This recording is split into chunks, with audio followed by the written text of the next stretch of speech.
Assalamualaikum warahmatullahi wabarakatuh. Di video kali ini saya akan menjelaskan mengenai sistem otot pada ikan. Langsung saja. Sistem urat daging.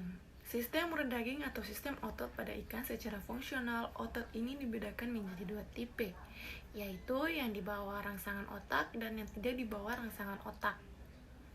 Pada prinsipnya, ikan mempunyai 3 macam urat daging atau otot berdasarkan struktur dan fungsinya, yaitu otot polos, otot bergaris, dan otot jantung.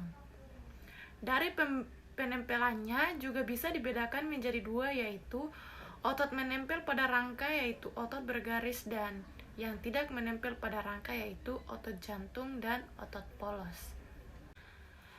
Selanjutnya yang pertama, otot polos atau urat daging licin. Serabut otot polos lebih sederhana dan kecil dibandingkan dengan serabut otot lainnya.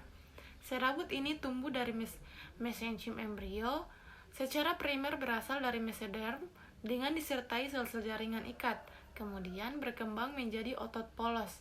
Kerja otot polos ini disebut involuntari karena kerjanya tidak dipengaruhi oleh rangsangan otak. Serabut otot polos pada umumnya tersusun dalam ikatan, tetapi banyak pula yang tersebar. Kontraksi otot ini lambat dan kerjanya lama. Otot polos antara lain terdapat pada: pertama, otot polos yang terdapat pada dinding saluran pencernaan, baik yang melingkar maupun yang memanjang.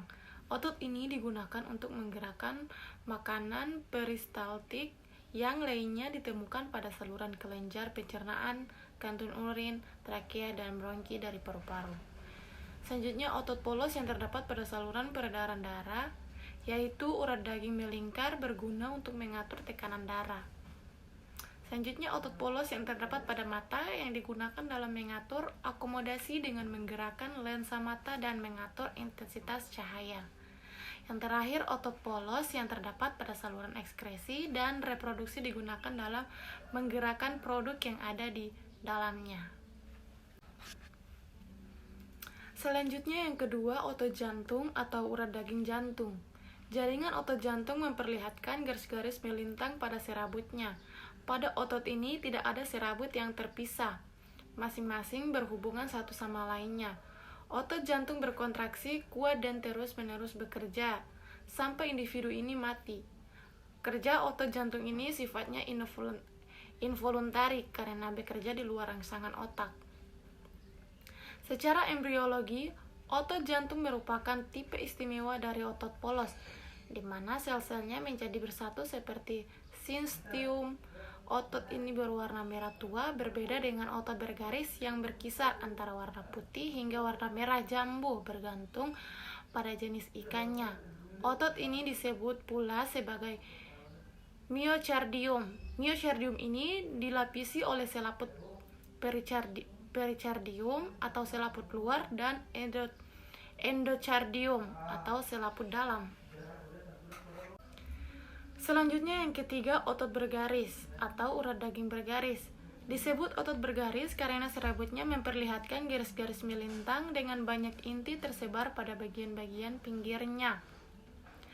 Otot ini disebut juga otot rangka karena melekat pada rangka atau kulit, dan disebut voluntari karena kerjanya dipengaruhi oleh rangsangan otak. Bila dilihat secara keseluruhan, otot bergaris pada seluruh tubuh ikan terdiri dari gumpalan blok otot atau urat daging. Tiap-tiap blok otot dinamakan myotom atau pada saat embrio disebut myomer.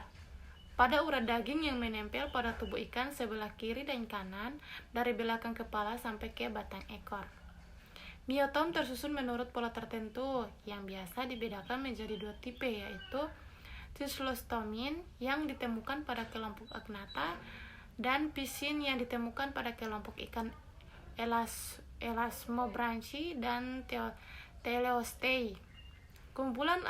Kumpulan otot ini biasanya diberi nama sesuai dengan pergerakannya atau organ tempat otot itu melekat, seperti otot penegak sirip punggung, otot penarik sirip dada. Pada umumnya kerja otot memiliki fungsi ganda, ada yang berfungsi sebagai sinergis yang bekerja saling menyokong dengan yang lainnya, ada pula yang berfungsi sebagai antagonis yang bekerja berlawanan, yaitu satu berkontraksi dan yang lainnya mengendur. Bagian-bagian besar otot bergaris pada tubuh ikan ada 4, yaitu pertama otot oculomotor yang terdapat pada mata dengan jumlah 3 pasang.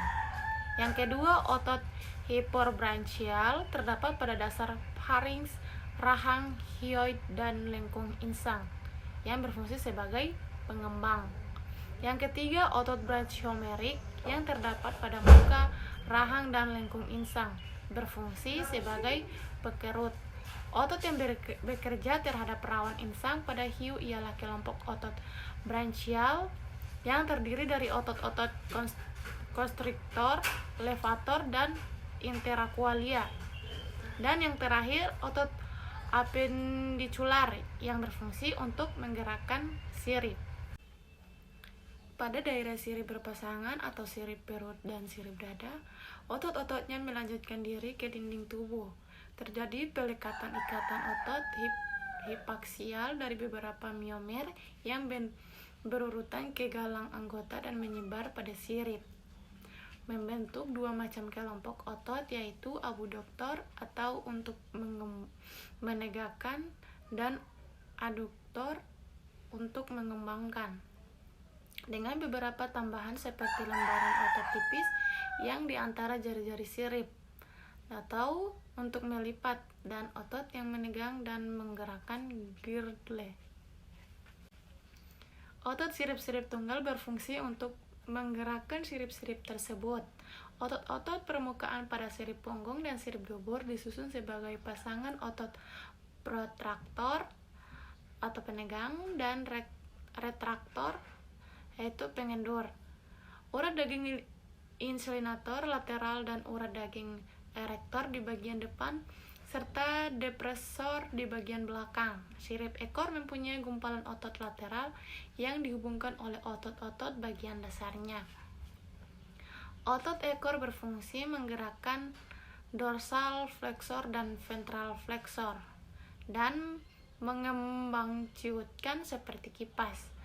Itu flexor interfilamental di antara jari-jari sirip. Selanjutnya, pada kepala ikan, otot berhubungan terutama dengan rahang dan tulang lengkung insang. Otot ini mempunyai 2 komponen, yaitu komponen urat daging permukaan atau superficialis dan komponen otot di bagian dalam.